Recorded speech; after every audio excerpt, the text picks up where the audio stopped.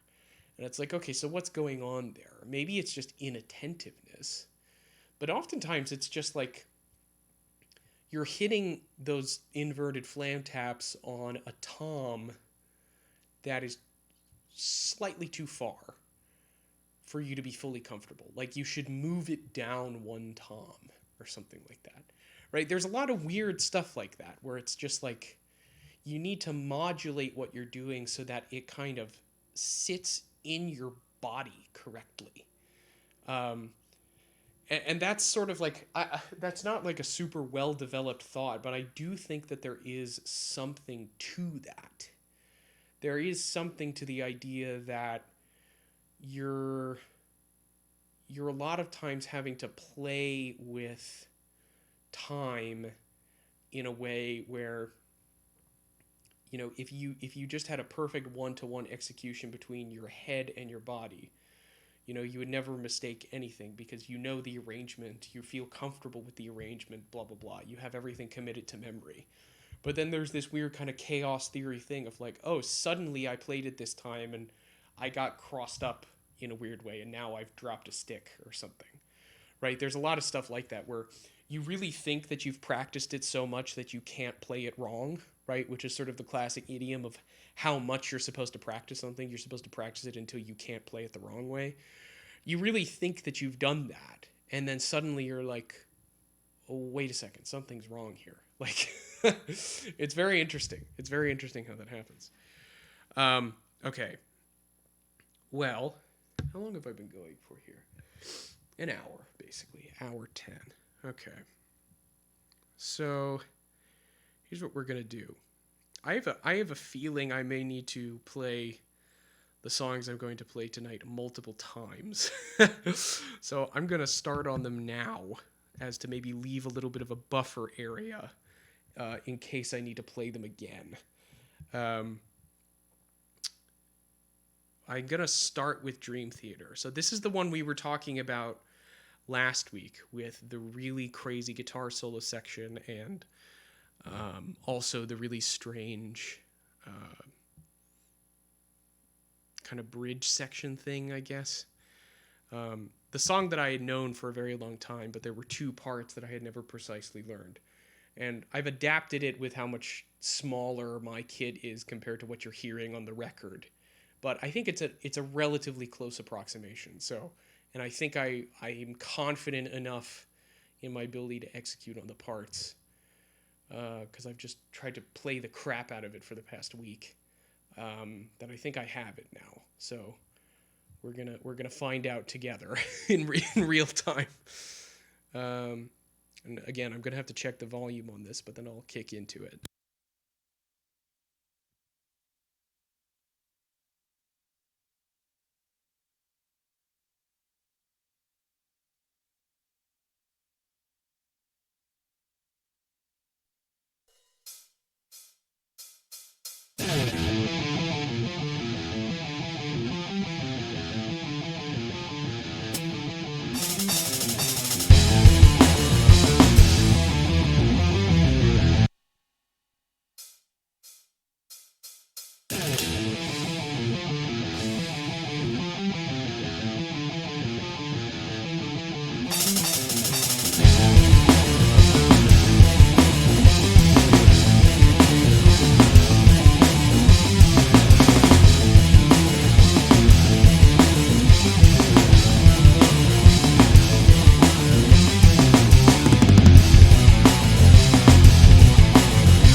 I know that probably just sounds like, particularly if you're not super familiar with Dream Theater, that probably just sounds like every Dream Theater song put together just in a blender and nothing like particularly crazy.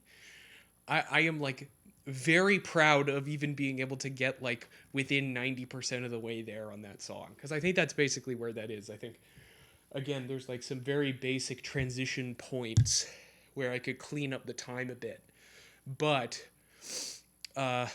arrangement wise, the fact that I like am pretty much there, I'm just like very happy with that. Like, I have thought that song is like the coolest thing in the universe for so long. I don't know what it is. Of course, that whole album has a bunch of cool. It's a good like drum album, because the drums sound so good throughout the whole thing, and then there's just tons of really weird time signature stuff. I mean, of course, the opening fill on it, which is just like the most incredible thing ever.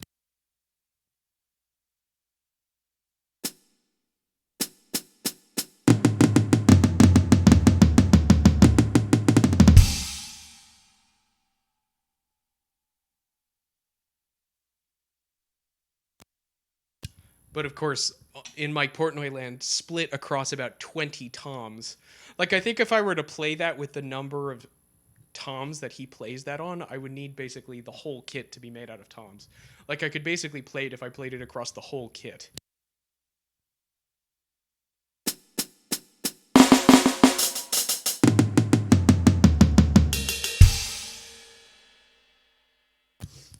Like, I think that's at least as many as you would need, which would be 1, 2, 3, 4, 5, 6.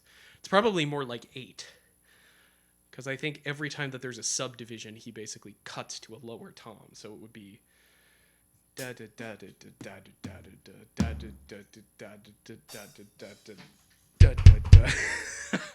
you would need like, yeah, basically my entire drum kit in just like little tiny baby Latin toms, which is really interesting.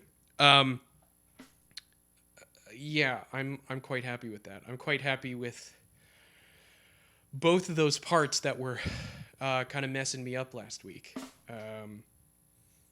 Again, the first one of which, even though it's much shorter and in some ways much simpler, I actually think was messing me up more.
both of those sections are just great. Uh, Again, still like little timing things I could work out there, little hesitancies and stuff like that I could make more fluid. But to even be comfortable with like just the basic arrangement of both of those parts is I'm just like so happy with that. um, okay, well, I think it's now time. I think it's time for Meshuggah. Uh, oh God. I can't believe I'm gonna play this. Uh, I can't believe I'm gonna play this. You'll notice that the drums in this track are a little bit louder, and that's basically, or as in the drums in the actual track that I'm using. You'll be able to hear the drums maybe a little bit more than you otherwise would. That is simply for me to be able to make sure that I do not sort of lose track of where I am. Uh, uh, I saw Meshuggah last week, and so part of this is I want to talk about them.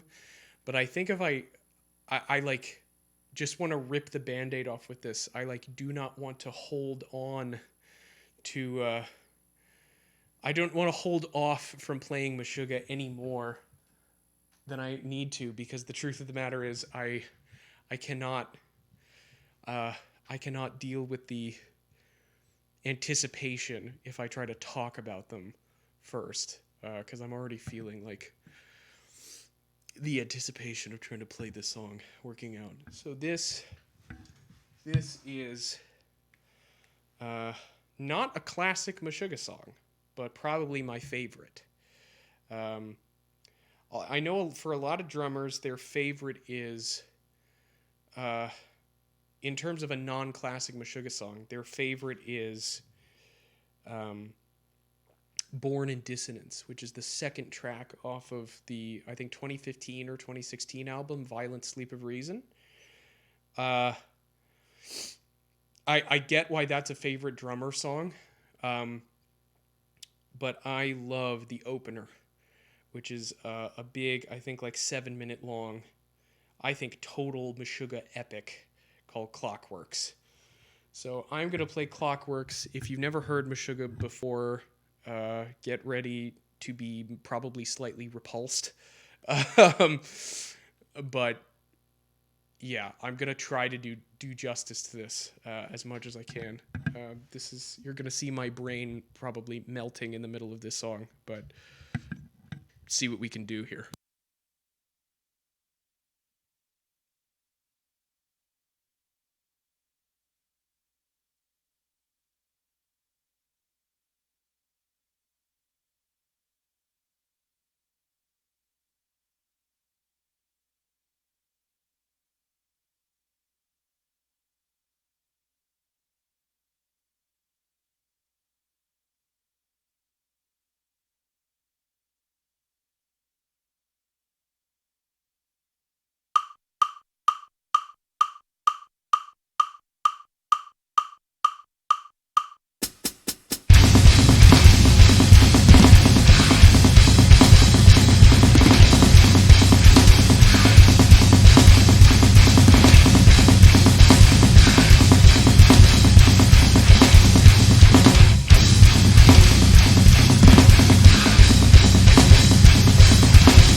That was very cathartic.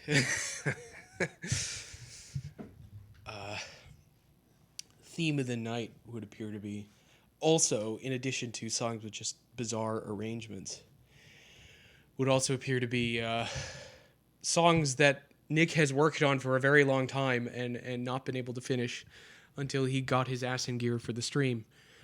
Because that was most of the way there. I mean, there are certain Thomas Haka isms that I haven't quite managed. For instance, the fact that, throughout probably 60% of that song, his hi-hat foot is going the whole time on eighth notes. He's going sh sh sh sh sh sh sh sh that whole time, basically whenever there's not double bass, which I don't know how he's doing that. I don't know how he's keeping track of the downbeats to that level. I love it. That was great. You'll have to tell me if that like sounded like totally muddy garbage or not, because in my ears that sounded great actually, but maybe it sort of appeared differently on stream. But I'm like very happy with that. Yeah, I mean, wow, that's fun.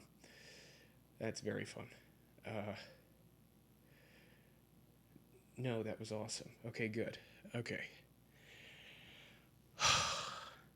Man. I mean, that's really like to play a Meshuggah song correctly is to like reach a kind of nirvana, right? It's like, I think that's, I don't know this for sure, but I'm pretty confident that is the,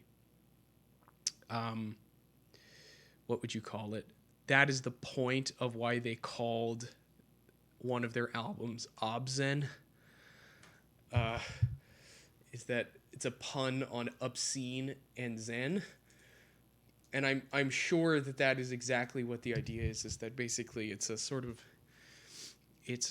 obscene catharsis to play some of those songs, because it really is like, yeah, let me just, yeah, I forgot what the album cover was. Yeah, it's the meditating guy. Oh, that's showing up in the exact corner of the screen that you can't see. Whoops. You see that? Oh, God. Yes. Yeah. I mean, it's a kind of cathartic experience to be able to play that.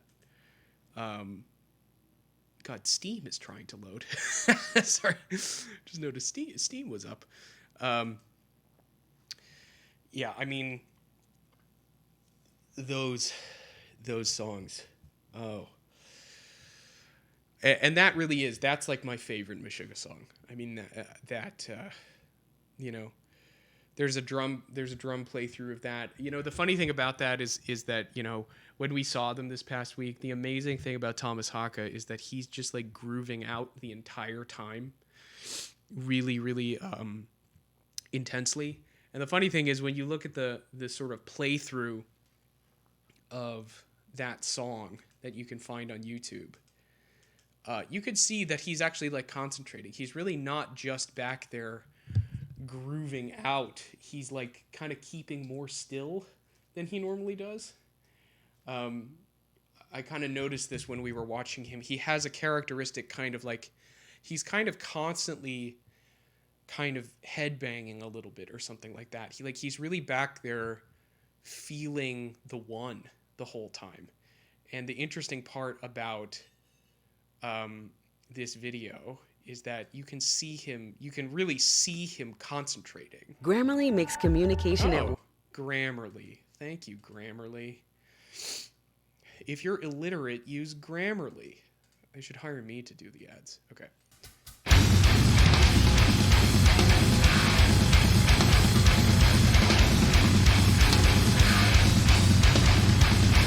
Yeah, you can see in the intro, he's kind of grooving here, And look at that hi-hat foot. Like, look at that left foot.